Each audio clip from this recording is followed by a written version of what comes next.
안녕하세요, 카타임 토마입니다. 기아 스포티지 풀체인지, 코드명 NQ5죠. 사전 계약 실적이 예상대로 꽤 좋은 것 같습니다. 자본주의 국가에서는 실적이 깡패죠. 이렇게 잘 나가면 다소 불합리한 판매 전략이라고 생각했던 것들도 전부 전략의 성공 취급을 받게 됩니다. 그럼에도 불구하고 가격표를 보니 좀 짚고 넘어가야 할 것들이 있어서 영상을 좀 찍어 보겠습니다. 먼저 스포티지에 대해 간단하게 브리핑을 해드리자면, 디자인은 괜찮죠? 실내 디자인은 여러 리뷰에서, 그리고 저도 이제 채널에서 말씀드린 적이 있는데 괜찮은 것 같아요. 그 차체 사이즈 같은 경우에는 투싼과 거의 비슷하고요. 파워트레인을 잠깐 말씀드리자면 1.6L 가솔린 터보 GDI 엔진과 7단 DCT 미션이 탑재됩니다. 그리고 195만원을 더 지불하면 이 파워트레인을 2L 디젤 엔진과 8단 자동 변속기로 바꿀 수 있습니다. 그리고 이 옵션을 선택하면 PTC 보조 히터도 함께 포함된다고 합니다. 가솔린 모델의 경우 최고 출력 180마력, 최대 토크가 27kgm고요. 복합 연비는 리터당 12.5km입니다. 디젤 모델의 경우 최고 출력이 186마력이고요. 최대 토크 42.5kgm입니다. 그리고 복합 연비는 리터당 14.6km입니다. 디젤 모델 쪽이 성능이 약간 더 높고요. 연비도 조금 더 괜찮습니다. 하지만 차량의 가격, 정숙성, 그리고 배기량 차이에 따른 세금과 보험료 차이, 디젤 모델의 경우 환경 개선 부담금이 또 추가로 지출되잖아요. 이런 점들을 고려했을 때 가솔린 모델로 구매하는 것이 좀 더 합리적이지 않나? 이런 생각을 좀 해보게 됩니다.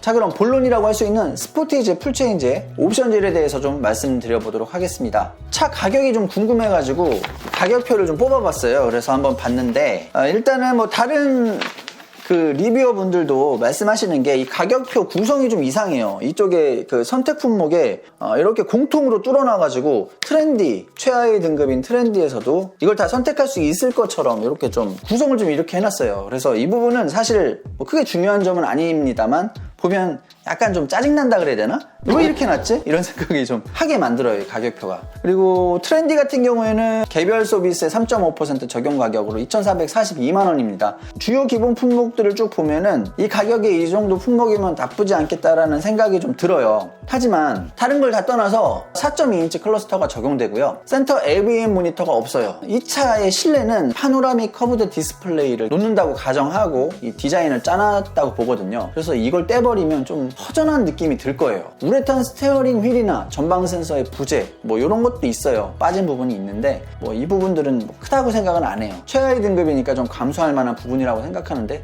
저는 디스플레이 부분이 빈약한 점은 감성을 건드리는 이런 부분이라서 좀 보완을 해주면 좋겠다라는 생각이 들었어요. 다행히 이 부분을 옵션으로 보완할 수가 있습니다. 근데 이 옵션표가 꽤나 괴랄하게 짜여져 있더라고요. 파노라믹 커브드 디스플레이는 70만원 또는 90만원짜리 하이테크에 포함이 되어 있습니다. 이 가격 차이는 디지털 키가 들어가느냐 마느냐 그 차이예요. 그래서 저는 이 디지털 키가 빠진 70만원짜리 하이테크로 기준으로 잡아서 좀 말씀을 드려볼게요. 자, 70만원짜리 하이테크를 선택을 하려면 165만원짜리 12.3인치 내비게이션 패키지를 먼저 선택해야 합니다. 그런데 트렌디의 경우에는 이 패키지를 선택하려면 85만원짜리 컨비니언스를 또 먼저 선택해야 돼요. 즉, 트렌디에서 파노라믹 커브드 디스플레이를 선택하기 위해서는 최소 320만원의 추가 비용이 지불되어야 한다는 건데요. 아까 말씀드렸듯이 3.5% 개별 소비세 적용 가격으로 2,442만원이니까 파노라믹 커브드 디스플레이 하나 집어넣음으로 해서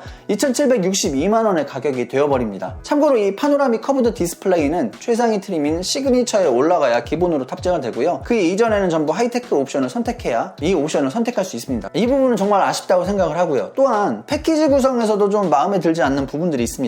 예를 들자면 12.3인치 내비게이션 패키지를 보면 동조전환 조작계 그리고 후방 모니터 이런 것들 충분히 수긍이 가는 부분이에요. 내비게이션 옵션에 연관되어 있는 부분들이니까요. 그런데 레인 센서나 독립제어 프로토 에어컨 그리고 공기청정 시스템, 오토 디포그, 애프터블로우가 여기에 함께 묶여 있습니다. 12.3인치 내비게이션이랑 이게 무슨 상관이 있는 기능들인지 모르겠는데 함께 묶여 있어요. 그리고 또 모니터링 패키지를 보면 뭐 서라운드 뷰 같은 기능 이런 기능이 들어가 있어야 되잖아요. 근데 전자식 변속 다이얼과 패들 시프트가 여기 묶여 있어요. 무슨 상관이 있다고 여기 묶여 있는지 모르겠고, 또 크렐 프리미엄 사운드 시스템의 경우 크롬 인사이드 도어 핸들이 같이 묶여 있습니다. 이런 것들을 보면 야, 정말 대단하다 이런 생각을 하게 돼요. 하나의 기능을 얻기 위해서 전혀 상관없는 옵션까지 함께 사야 하는 말 그대로 기아차 옵션질의 정수를 이 스포티지 풀체인지에서 구현한 것이 아닌가 싶습니다.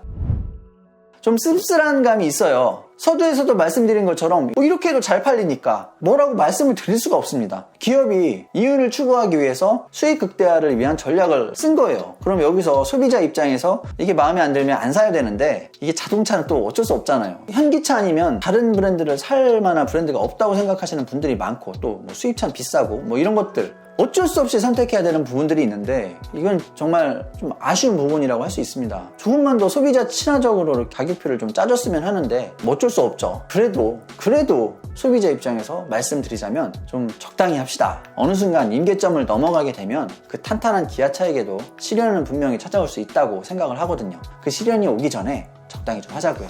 참고로 좀 탈만한 정도가 되려면 3천 초중반의 돈은 준비하셔야 될 것 같다는 점 알아두시기 바라고요. 구매 검토 잘 하셔서 좋은 차 구매하시기 바라겠습니다. 그럼 영상 마치겠습니다. 구독, 좋아요 부탁드리고요. 시청 감사합니다.